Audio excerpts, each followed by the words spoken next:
Empire.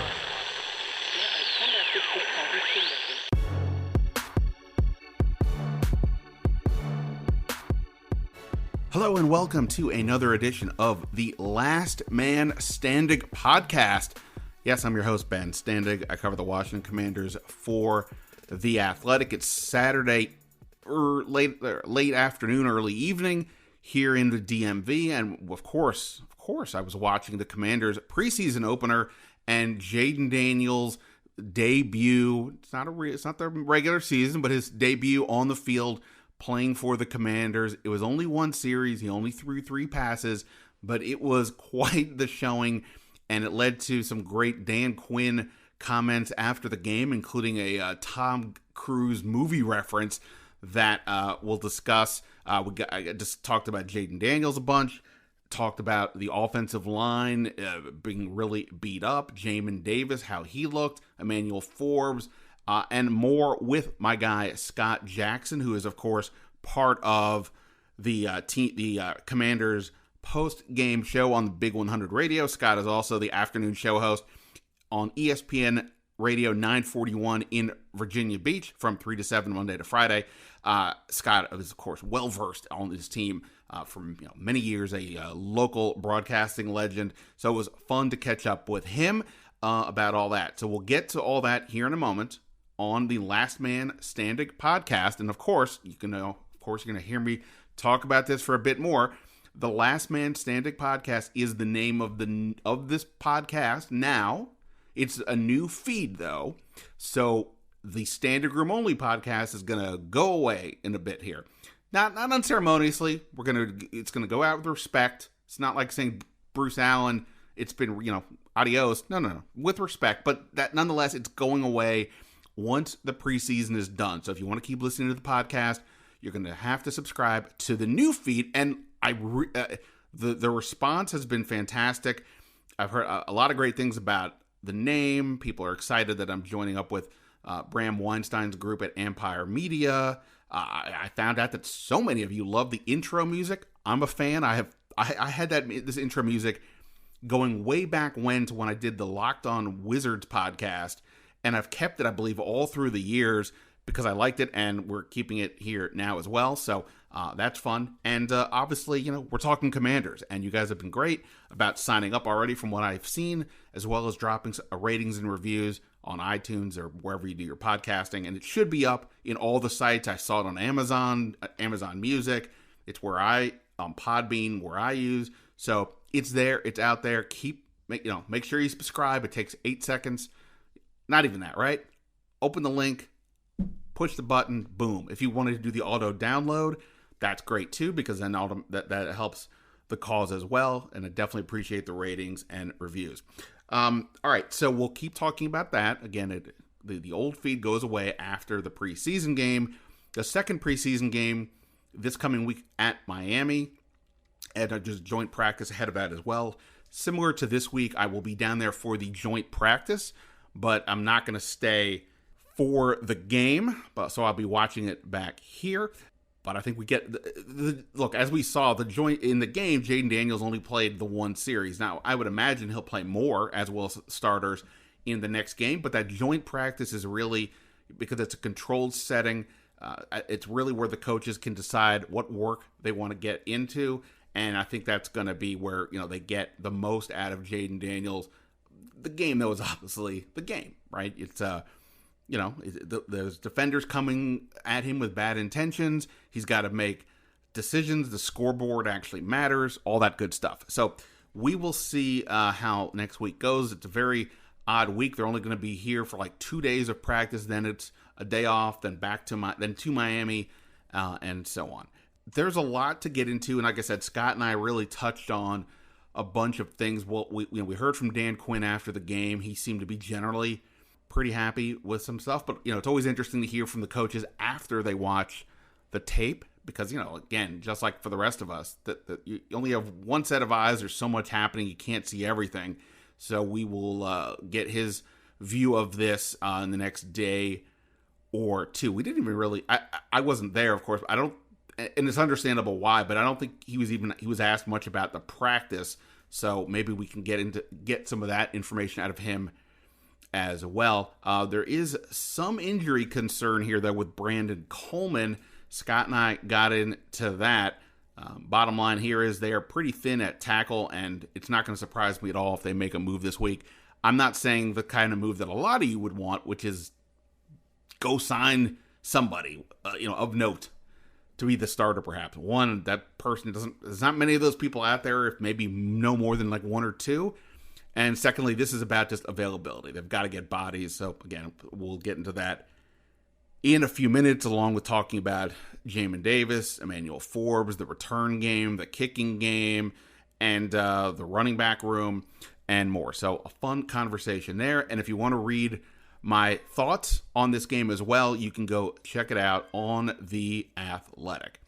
All right, here we go. Let's get into this. My conversation with my guy, Scott Jackson, recapping the Commanders. Oh, by the way, did I even say that they lost the game 20-17? Nobody cares, right? I mean, yes, of course you would. Everybody feels happier if you win, but like, it's preseason. Jayden looked good. He didn't get hurt. There may be there may have been one injury in game that we discussed, but other than that, everything seemed to be pretty smooth overall. Anyway, when I say pretty smooth, I don't mean it was like ideal. I just mean, I don't think we have any major headlines coming out of it beyond Jayden Daniels was pretty good in the one series. All right, here we go. My conversation with Scott Jackson at Jackson Sports on Twitter. Let's talk here on the Last Man Standig podcast. All right, joining me here, as promised, he is en route to Parts Unknown. Scott Jackson, having just gotten done the Commanders post-game show with Fred Smoot. We're going to talk about this team, this game, so on and so on. But really, come on, what are we talking about here? We're talking about one possession of Jayden Daniels, and we're talking about Dan Quinn dropping the Top Gun reference. A reminder that Dan Quinn's I'm gonna be so happy because he's gonna give all the pop culture references I know. That might have been my happiest part of the day. Is he Viper? Is that who Dan Quinn is? Is he Viper or is he Jester? I mean, who is he in the scenario? Ooh, good question. I think because if we're factoring in Adam Peters, right? So Adam Peters would, in theory, be the Viper, the Tom Skerritt character, where Dan Quinn he's got is the better hair too. Let's be honest, he's got the Tom Skerritt hair too. I mean, let's be real. Right, and Dan Quinn has the Viper haircut, and Viper, would we have been surprised if Viper, based on his vibe, had been like a linebackers coach at some point in his career? Yeah. He definitely was making guys do push-ups. Exactly. Yeah. So I think so Dan Quinn's Jester, the guy who used to fly with them, right? And then they got him, and then Skerritt with the character is Adam Peters, is what we're saying, who is Viper. Correct. Viper has sort of the top of the food chain, and essentially that's what's going on here. All right. Love that. Now, that said, Jayden Daniels is clearly Maverick in this case, because no doubt he not only is he very talented, but he showed today that Maverick-y vibe to him that Dan Quinn talked about, which led to the Top Gun comment. And I think what stood out to me, so go back to the preseason before this, when Dan Quinn on Tuesday said that Jayden Daniels would start this game. Still doesn't talk about week one officially, but we know where that's going.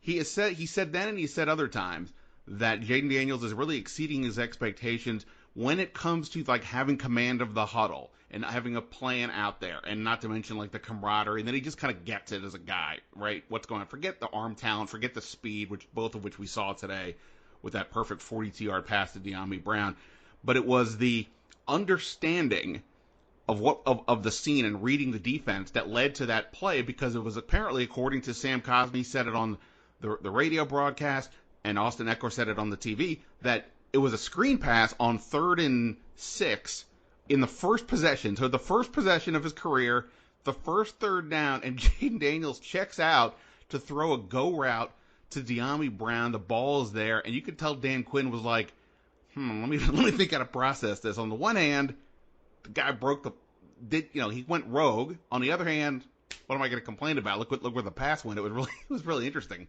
Yeah, it was, and it's funny they would have called a screen because you obviously saw the first screen of the game wasn't too pretty, right? The one to Eckler that he overthrew.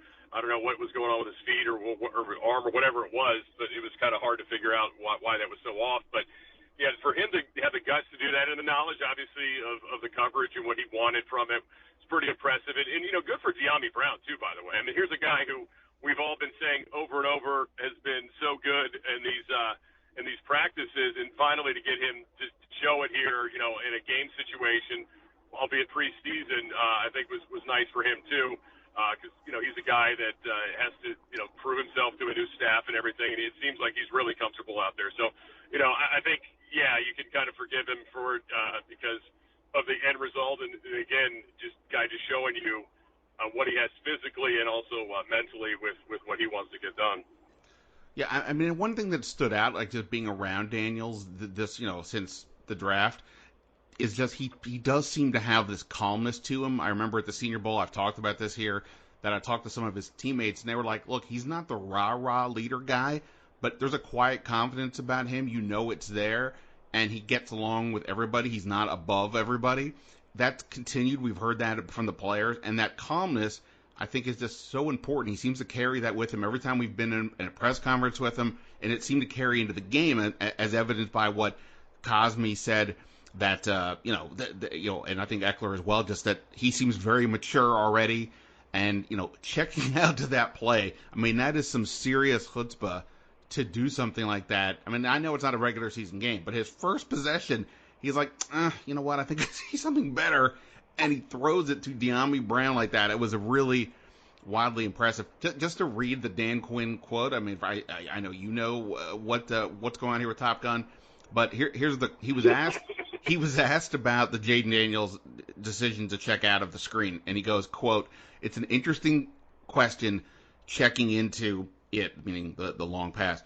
"I thought of Top Gun. Do I have permission to buzz the tower?" Which is, of course, I assume everybody's seen this movie, but that's in reference to Tom Cruise. When he's getting close to land on the aircraft carrier, asking basically if he can screw around a little bit. And the response was no. Ghost Rider, the pattern is full, which is in essence what Quinn would have said to Jayden if he had said, "Hey, I'm going to change this play." And then Quinn continues, "And so I think on that one he wanted to ask for forgiveness and not permission, and then throw an absolute dime over the top to Jamin." So it was a really cool play. I think it probably illustrates for him the awareness and checks and things that go into it. So, yeah, he did not ask for permission. He went ahead and buzzed the tower anyway. Like I said, I felt like Quinn was like, I don't know if annoyed might be too strong, but it's almost like this was the moment where he's like, oh, wait a minute. What do we got going on here? Is this going to be my Maverick? Is this going to be the guy who I can't keep off the field? Obviously, the investment, he's really good, but I got to figure out how to handle this a little bit if he's going to go rogue. Again, it's not a negative. It's just, this is interesting. It's a different plot twist, perhaps, than maybe Quinn was expecting. Well, yeah, and I think hopefully, when you do something like this and it works to your favor and it shows the kind of confidence he has in himself and his teammates, that it helps him out, and helps the relationship out between him and Kingsbury too moving forward, where they might give him a little bit more leeway to do these kind of things, right? If he really believes in something, as opposed to like, no, you have to run the play absolutely, because this is what we told you the play was, and clearly, he saw something there and he got it. Now, it will be, moving forward here, obviously, he's not gonna get to do this all the time, and even if he does it, it's not always gonna work. But, I guess for them, what is a part of the process is what they're going to care more about than necessarily the results. And, the preseason, it's the preseason, and we're all just like, well, here's the result, and we got to see a highlight play from this guy. Because, with these preseason games, you never know what you're going to get. And, it's great that he played and made some plays and they scored a touchdown. But think about last year, the rookie everybody always talks about, a quarterback. C.J. Stroud was not good in his first game, remember? He threw in an interception, and people were like, oh, my God, this guy, he looked confused, and the Patriots got after him.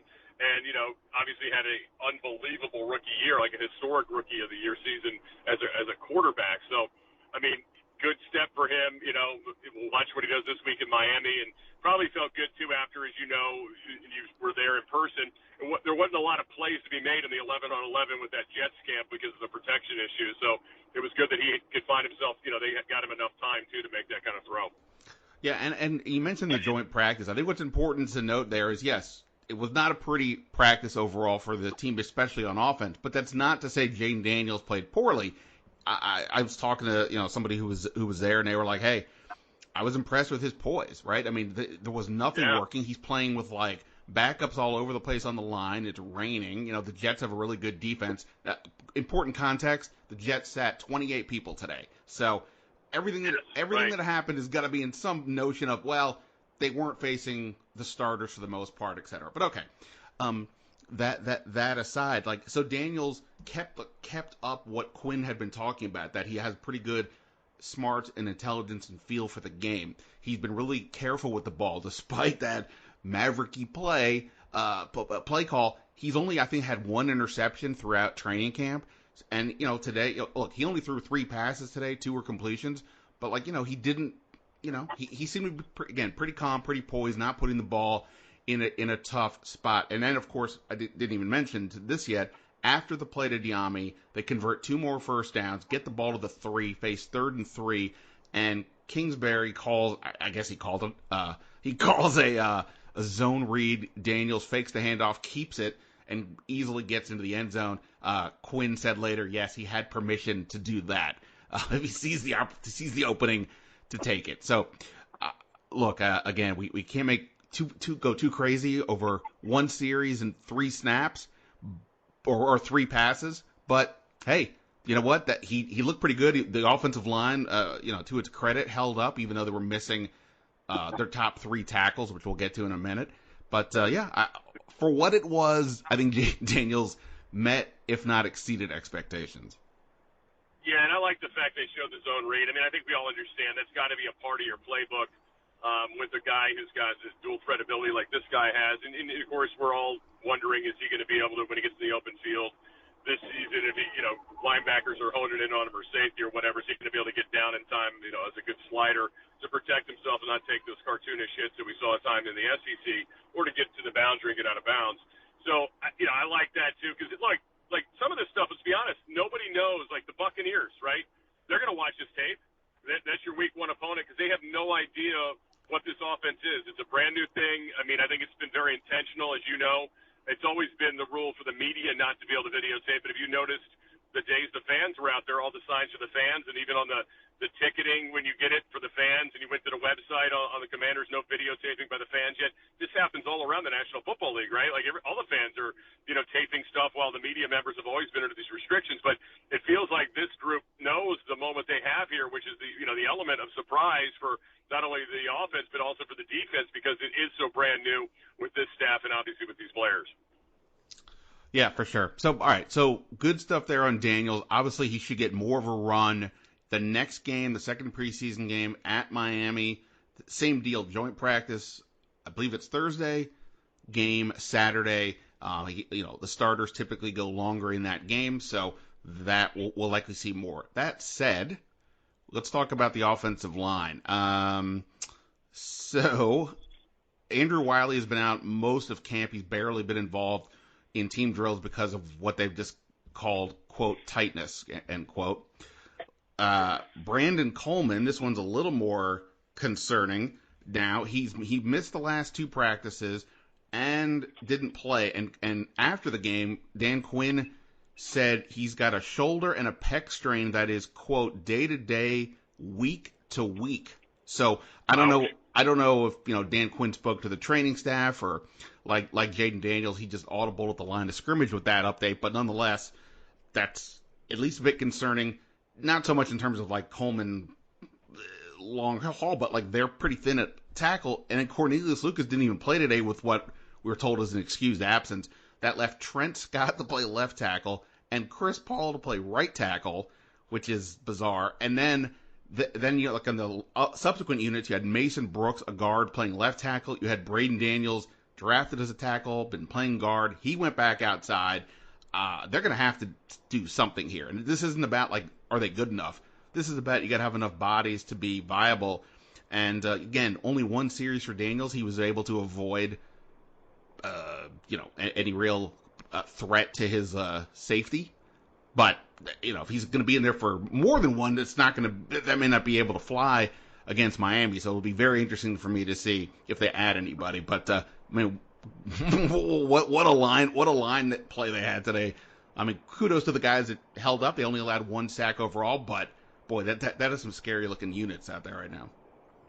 Yeah, they ran the ball well too. I thought in stretches in that game, they did some good things there. That's an interesting position to talk about at some point with the cutting. But yeah, I mean, it is definitely patchwork. And as this point in the calendar year, not a lot of talent available ready to play. I mean, that's not a position that you just go on the street for, especially tackle, and find it easily. So that's the tough thing. And this late in the game, you really got to have some coaching them up, as they say, plans here more so than we'll just go grab so and so, because that's not going to happen unless for some reason the 49ers are going to wake up tomorrow. They go, it would be really cool if we just hooked up Adam Peters with Trent Williams, because third and a fifth to his original franchise. What do you say, Adam? Do you want to give us a fifth rounder for him? Hey, a third and a fifth. I mean, that's what the price tag was before. But Oh man, yeah, we'll give me a third and a fifth. We'll even do a second and a fifth. This would be nice. But yeah, unfortunately, that's probably not going to happen. But it's just a tough situation. I mean, I guess who's available? Like injured guys, right? Like guys are coming off, like David Bakhtiari, people like that are the guys that are out there right now. It's not the healthy people that are available, unfortunately, or somebody who's gonna pop out of retirement or something. I mean, I don't know. What do you think Jonathan Ogden's doing? Maybe when he come out of retirement? I don't know. But anyway. I mean, Donovan Smith, who used to play for the Bucs and was on the Chiefs last year, look, he's still a free agent, which tells you something about how the league kind of views him. He might be the one guy, though, that you could say, all right, I guess you could just go use him. The other ones, like you said, are guys coming off of injuries or just have minimal experience. If you're asking about Charles Leno, nothing's been announced, and I don't know this for a fact, but I'm guessing he's going to retire. So that doesn't seem like an option to go that direction. He's coming. He had a hip injury at the end of the year. Anyway, right. So that's not a thing. So yeah, they're going to have to do some scrambling here. Again, we're not even talking about the normal conversation about are they good enough. This is purely, do you have enough guys to play? Because you still, it's not just about Jayden protecting Daniels, although that's obvious. It's how can we be functional? Today they were, but again, right. Very limited at time. When Mariota played one series after Daniels, he got sacked, right? I mean, on the one play. So yeah, it's this whole part is concerning. At least Sam Cosmi, he practiced the other day a little bit, played today a little bit after an illness. But yeah, they're going to have some questions there for sure. All right, what else? Jamin Davis, let's talk about him really quick. Primarily was lining up on the edge. Looked like mostly on the right side as far as I could see. You're like, ooh, Jamin Davis. He on back-to-back plays, he beat the tackle inside, and he was either a solo tackle on a running back or, was contributing to a play to get the running back down on back-to-back plays. Looked like, again, the Jets were missing a bunch of dudes, so it wasn't their starting left tackle. But okay, hey, he's adjusting to the position, did a good job there.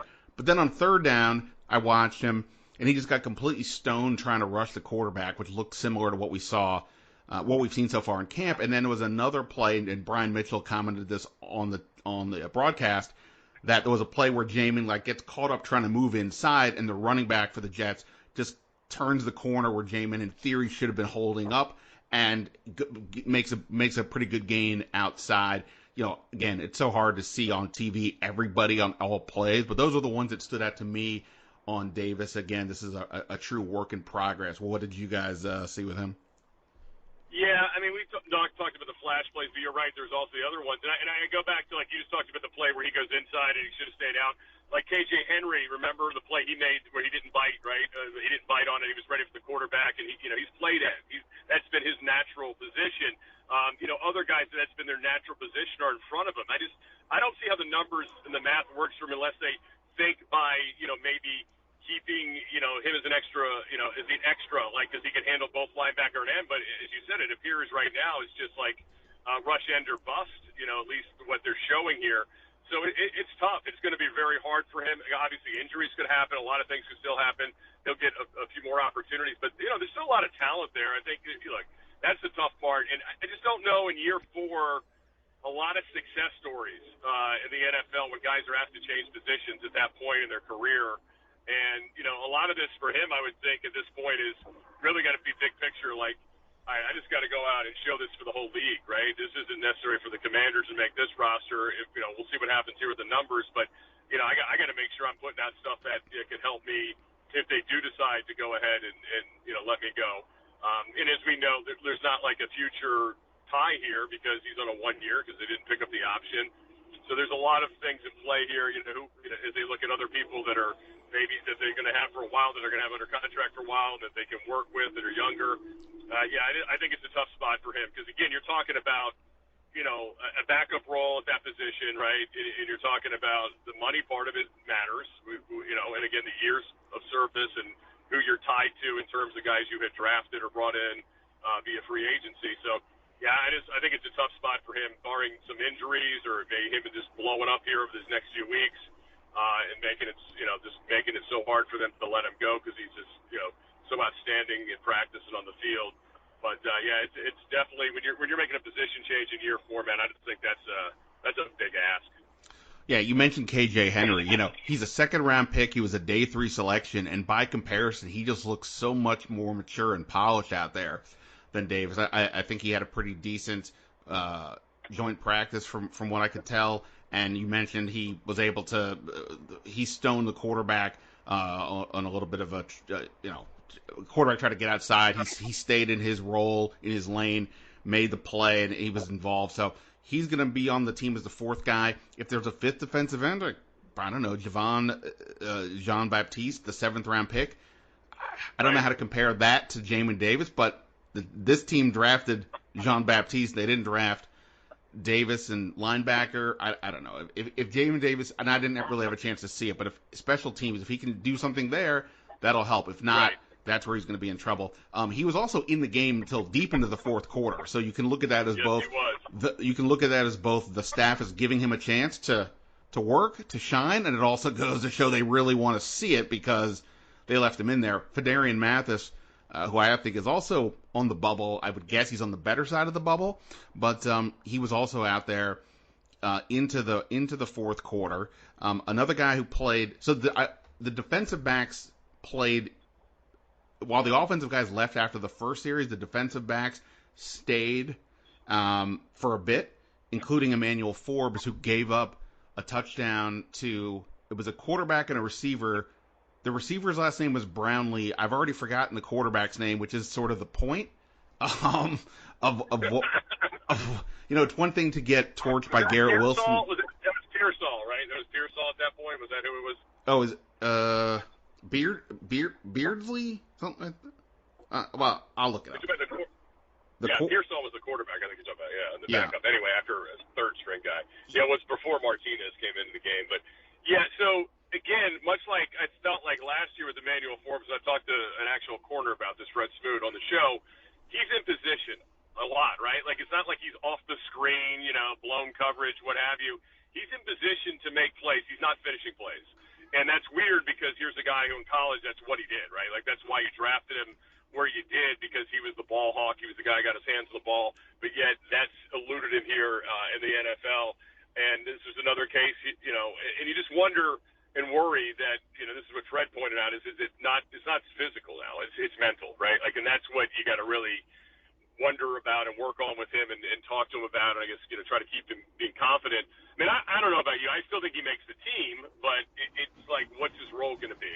And can they help him? And can they get the best out of him? Because this has been a staff, at least with Joe Witt, and obviously with Dan Quinn that was in Dallas that did a hell of a job with corners that were lesser heralded than Emmanuel Forbes to make them into playmakers, right? Like Bland last year, the record-setting season he had, and, of course, Diggs before him, the season he had. I mean, this is usually a position that they get the most out of. So that's why, you like to think because of his talent and skill set that's going to come along for him. But, certainly was a tough week, considering what Garrett Wilson was doing in the practice and then obviously what happened in the game.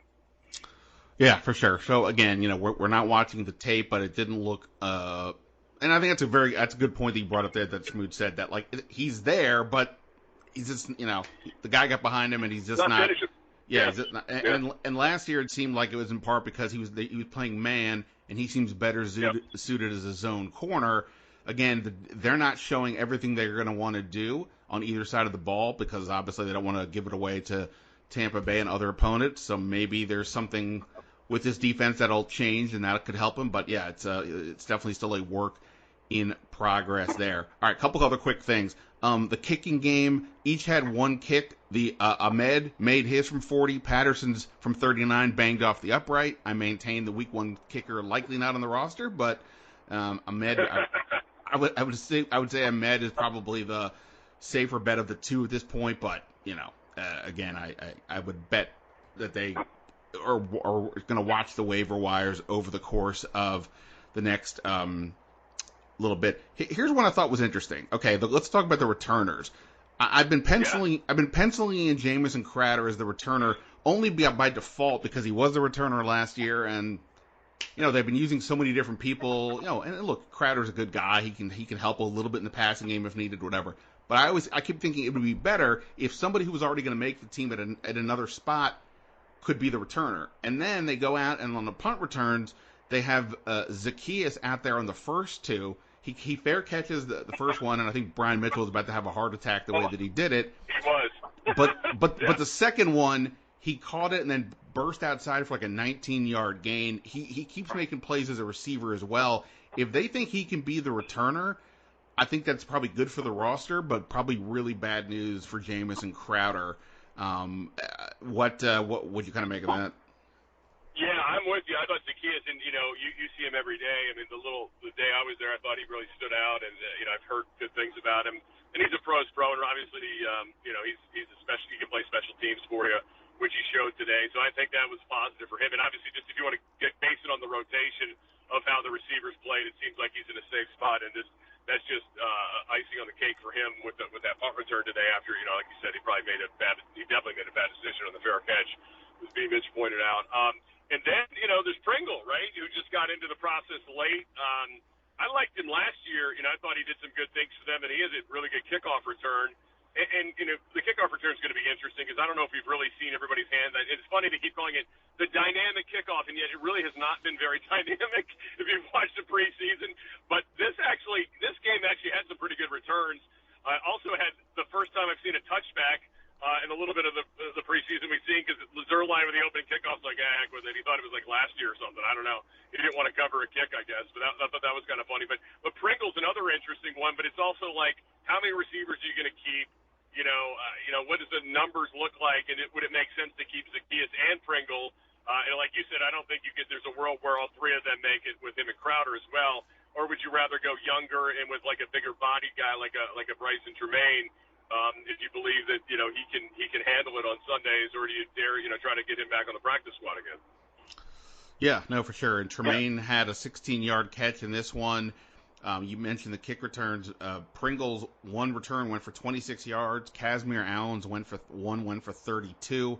But those are two guys that I wouldn't have on the 53 in general. So yeah, that's going to be interesting. For sure. And then just lastly, Sam Hartman, you tell me if there was an update because in writing maybe I missed it. He left the game at one point with an apparent shoulder injury, went back to the locker room. Jeff Driscoll had already been in, had to come back in. I don't know if they said any update. I would probably doubt it, I guess. But, that obviously is, notable on multiple levels, including, whether that's as the potential third quarterback or practice squad or whatnot. So we'll have to see where that goes.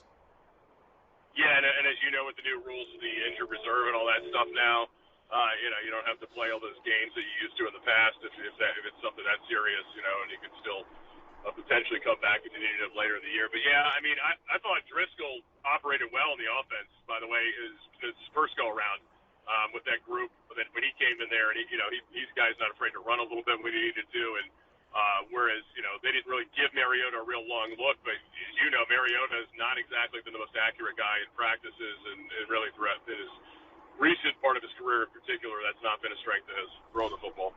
Well, one thing I was thinking about earlier today, like let's just put Hartman aside. Let's just say he's either on the practice squad or worst case, goes on IR if this is a thing. Right. Look, I'm not saying you want Jeff Driscoll to be on your team as a starter or play at all or whatever, but he has started at least one game in 5 of his 6 seasons, including last year. Like you said, he looked okay. He threw a nice dart to Ben Sinnott, and it was a nice catch and run for a 44-yard game. Sinnott broke a couple tackles, easily his biggest play, including training camp that we've seen so far. I wonder if there's a world where you keep Driscoll just to screw everybody else of a potential option, and then when injuries happen, call somebody up and say, all right, even if it's a conditional 7th, whatever it might be, maybe that's a way to go. I'm stretching it here a little bit, but he's not good enough that you're like, I got to keep him, but he's probably good enough to be like, well, if we needed a guy like him, we'd go get him. Yeah, what's interesting is, like you always look like, who's got, like, what brought Mariota here? Was it that Brian Johnson worked with him in Philly? Was it somebody else that, like, stood at the table for Mariota?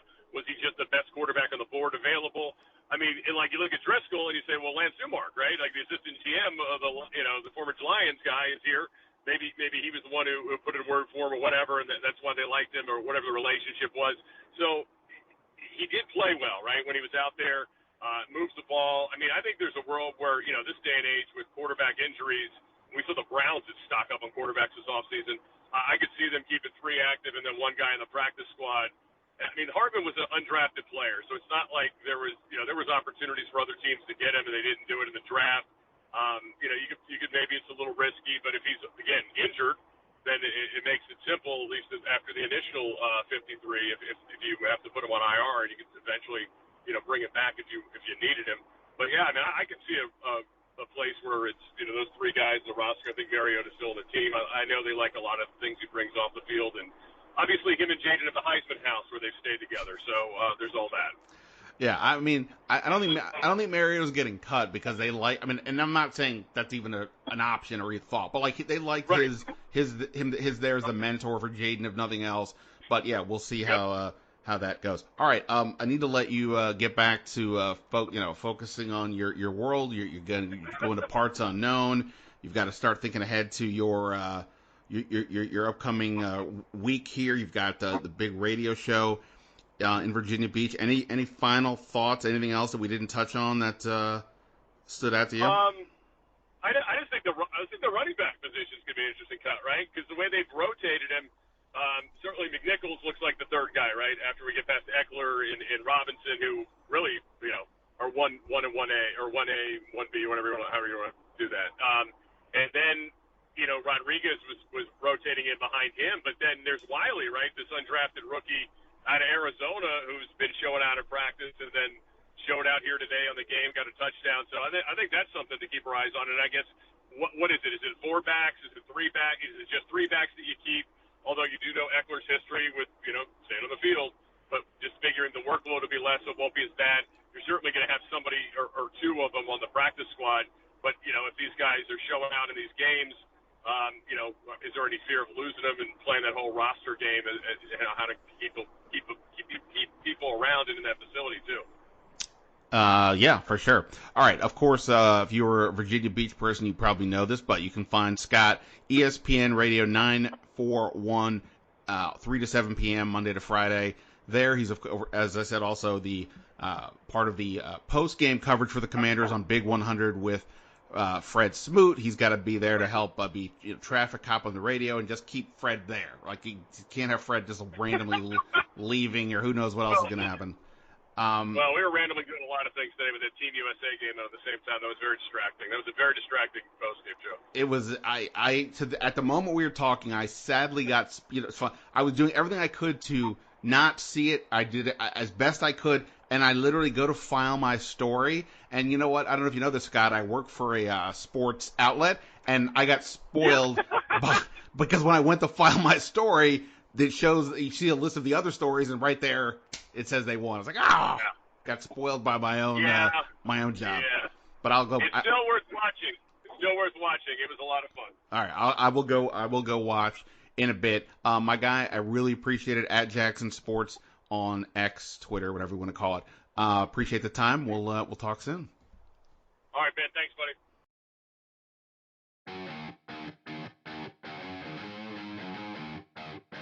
Always a fun conversation there with Scott. I didn't mention this, but Washington, as I think I said, they kept out 11 players. That included John Allen, Deron Payne, not surprising. It included Zach Ertz, not surprising.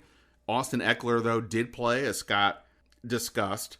So, so he got in some work. I don't know what number I was expecting. 11, because the Jets left out so many guys, 28. 11 almost seems light, but on the other hand, the Jets are a team that's more of a veteran team in terms of their main pieces, and they're a contender going for it, at least in their view. Whereas Washington, it's got to see what everybody is all about. Dante Fowler, one of the other vets, he didn't play. Johnny Newton has been out; he didn't play. Derek Forrest has been banged up; he was out. F.A. Obata, of course, is he's on the PUP list, one of the lists. He's out for now. So nobody, I would say, was crazy surprising other than Lucas out for what we were told was an excused absence. But the Coleman thing, though, is, potentially concerning, at least in the short term. We'll see how long he's out and what they choose to do this week accordingly. We mentioned that guys like Davis and Mathis were in the game deep into the second half. I thought it was interesting that Jahan Dotson was out there. I think it was into the second quarter. He was at least out there up until the third or fourth possession. I only say it's notable because once you get past, he was in there, I think, when Driscoll was still in there. So once you get past being there with Daniels or maybe Mariota, you would kind of think that some of those guys would go away. Dotson has been up and down this camp. I think he's been more on the uptick of late. He's been more of a playmaker of late, but it's interesting that they wanted to see more from him. He obviously is coming off a down year. Again, I don't think it's the world's biggest deal. Oh, Dotson, and he also had a chance at a touchdown. Driscoll threw, I thought, looked a pretty nice, lob into the end zone in a one-on-one situation, but Dotson fell down and the ball went incomplete. It's the type of play, he's going to have to make if he's going to be an impact guy for this team. Again, if he doesn't fall down, it's hard to say for sure if the ball's there, but it looked like it kind of was. So just food for thought with Dotson and more about how the team is looking at certain players is kind of what I'm noting here most of all. So there is that. The offensive line still having too many penalties. A lot of some pre-snap stuff as well. So there you go. All right. Well, hopefully we'll have a chance to think about this a little bit more in the next day or two as we see what kind of video and game tape we can get our hands on and hear from Dan Quinn as well. But yeah, an interesting game. I mean, Jayden Daniels, one series, he's out, and so much happened in that series as we discussed, and not to mention the Top Gun references. Come on. Amazing. All right, that's it for now. Ben Standig signing off. But again, the Last Man Standing podcast. Go hit that subscribe button, hit that like button, hit the auto download if you don't mind. If you have a second to drop a rating and a review if you haven't already. And, spread the word because obviously we want to get as many people as possible to know about this. We built a really good community here over the last few years, and I want to keep it up. But, I know it's a weird time of year. People are on vacation and whatever. Maybe they're not listening as consistently as they were. So I don't want anybody to miss out. But after the preseason, the standing room only goes away. And one podcast is left, Last Man Standing. All right, now, that's it for now. Until next time.